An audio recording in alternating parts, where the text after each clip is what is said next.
Delegacioni i Bashkimit Evropian në Tiranë ka përshëndetur miratimin e reformës në drejtësi me votë unanime nga Kuvendi i Shqipërisë. Bashkimi Evropian thotë se ky është një moment kyç për të ardhmen e Shqipërisë drejt antarësimit në bllokun 27 antarësh. E duket se pas një odiseje të gjatë, reforma në drejtësi ka marrë tashmë rrugën e dur.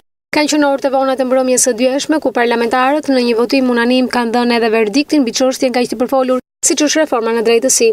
Reforma në drejtësi cilësohet si reforma më e rëndësishme e Shqipërisë në këto 25 vite. Tranzicion politik, ndërsa Bashkimi Evropian ishte edhe kushti bazik për çeljen e negociatave të antarësimit dhe avancimit e projektit të mëtejshëm. Tashmë edhe qytetarët gjirokastike kanë përshëndetur këtë konsensus qeveritar, duke cilësuar si më të drejtin për gjatë gjithë periudhës së deritanishme, dhe të fundit janë shprehur optimist në drejtësinë e munguar të popullit.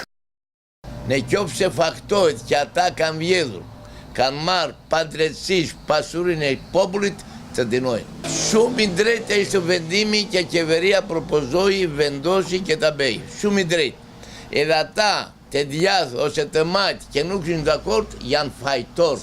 Çdo gjë duhet të plotësohet për të mirën e popullit mavris. Se popullu vuan. Shikojmë si u ka tandis popull tani.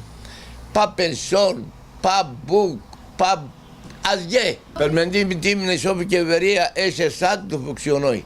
Në qoftë se qeveria nuk e, ta e që në qeveri të vend qeveri të saktë, popullu ka në dorë. Po të bëjnë qeveria, të bëjnë drejtësia për popull. Pos qeveria nuk ndërësoj, kjo të dalë kështu s'kem gjeneve.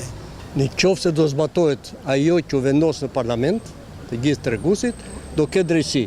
Në qoftë se do jetë vetëm një formalitet, nuk do ketë drejtësi. Unë them që kjo marrëveshje që jashtëzakonisht e mirë, mbas shumë debatesh, mbas shumë problemesh, ma shumë ndërhyrjesh nga jashtë, kjo u vendos dje ose u aprovua dje. Po një rol të madh lot Shtetet e Bashkuara të Amerikës dhe Bashkimi Evropian. Ajo do të gjëja me shkëlqyer.